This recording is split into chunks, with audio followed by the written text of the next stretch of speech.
जो आज हम करेंगे कक्षा 8 का थर्ड लेसन, जो हमने बीच में ही छोड़ा था।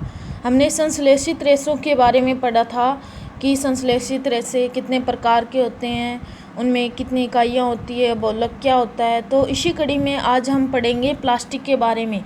प्लास्टिक के बारे में तो आपको पता ही होगा कि घर में हम प्लास्टिक की अनेक वस्तुओं से परिचित हैं, जैसे मेज़, कुर्सी,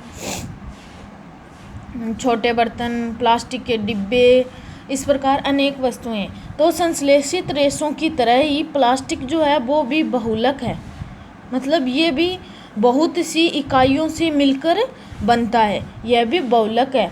सभी प्लास्टिक में इकाइयों की व्यवस्था एक ही प्रकार की नहीं होती, मतलब बहुलक तो है पर इनकी जो इकाइयां हैं वो एक प्रकार की नहीं होती। ठीक है, इनकी जो इकाइयां हैं वो अलग अलग प्रकार की होती हैं, ये अलग अलग रूपों में डला हुआ होता है। जैसे अगर हम उदाहरण नंबर 1 की बात करें तो देखते हैं कि ये कोई आकृति है, जैसे डिब्बे हैं, आपस में एक दूसरे से क्या हैं, जुड़े हुए हैं। अगर उदाहरण नंबर 2 की बात करें, ये हो गए रेखीय डिब्बे, मतलब रेखा की एक समान सीधी आकृति में है। अगर उदाहरण नंबर 2 की बात करें तो कासवर्ग, मतलब क्रमबद्ध रूप से, जैसे एग्जाम्पल आपके सामने है। इस प्रकार इनका जो क्रम है वो बढ़ता ही जाएगा, इनकी जो व्यवस्था है वो कंस्यबद्ध हो गई, मतलब क्रमबद्ध रूप में हो गई। प्लास्टिक की वस्तुएं सभी आकारों में डाली जा सकती है। आपको पता तो है ही कि प्लास्टिक जो है उसकी वस्तुएं हैं वो हर प्रकार, हर आकार में इनको डाल सकते हैं हम, जैसे कुर्सी, मेज़, छोटे डिब्बे, बड़े डिब्बे, इस प्रकार।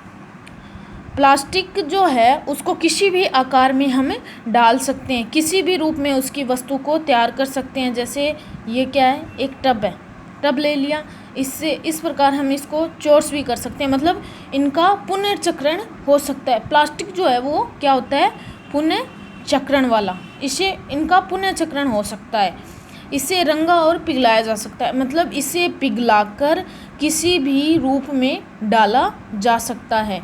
इसे बेलकर, मतलब अगर पिघलाया तो इसे बेलकर चादर बना सकते हैं, चादर, तार, इस प्रकार कई वस्तुएं आसानी से बन सकती हैं। अगर यहाँ पर हम इनका एक और उदाहरण लें, जैसे कि आपको मैं कह दूं, चलो आपको वो प्लास्टिक की वस्तु तोड़नी है, तो प्लास्टिक की जो कुछ वस्तुएं होती हैं वो तो आसानी से क्या होती है, टूट जाती है, और कुछ वस्तुएं आसानी से नहीं टूटती, मतलब आसानी से मुड़ सकती है। पर कुछ वस्तुएं ऐसी होती हैं जिन्हें अगर हम मोड़ने की कोशिश करें तो वो क्या होगी, बीच से क्रैक हो जाए।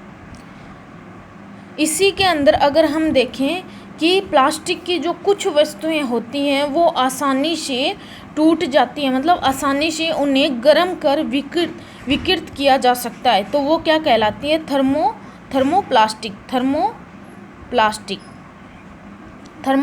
कहलाती हैं। कि जो वस्तुएं आसानी से टूट सकती है, आसानी से मुड़ सकती है, उन्हें हम क्या कहते हैं, थर्मोप्लास्टिक। तो यहाँ पर हमारा क्वेश्चन बनता है कि थर्मोप्लास्टिक किसे कहते हैं, तो थर्मोप्लास्टिक आसानी से गर्म कर विकृत हो जाता है, मतलब आसानी से जो वस्तु आसानी से विकृत हो जाती है वो किसके अंतर्गत आती है, थर्मोप्लास्टिक। जैसे कि इसके अगर हम उदाहरण लें, खिलौने बनाना, खिलौनों का बनना, कंघी या कंघा, और इसी के अंदर आता है बड़े पैमाने बनाना।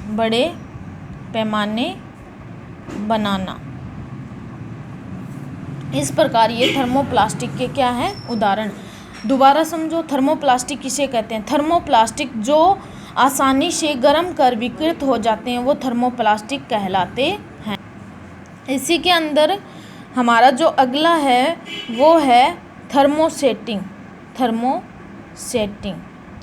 थर्मोसेटिंग प्लास्टिक की अगर हम बात करें, थर्मोसेटिंग प्लास्टिक की अगर हम बात करें तो ये जो थर्मोसेटिंग प्लास्टिक है इन्हें हम बार बार सांचे में डाल सकते हैं, पर इनमें ऊष्मा व नम नहीं होता। ये प्लास्टिक थर्मोप्लास्टिक कहलाते हैं, मतलब जिन्हें हम बार बार सांचे में तो डाल सकते हैं पर इन्हें ऊष्मा देकर नम नहीं किया जा सकता, तो वो थर्मोप्लास्टिक के अंदर आते हैं। इसके अगर हम उदाहरण देखें तो नंबर 1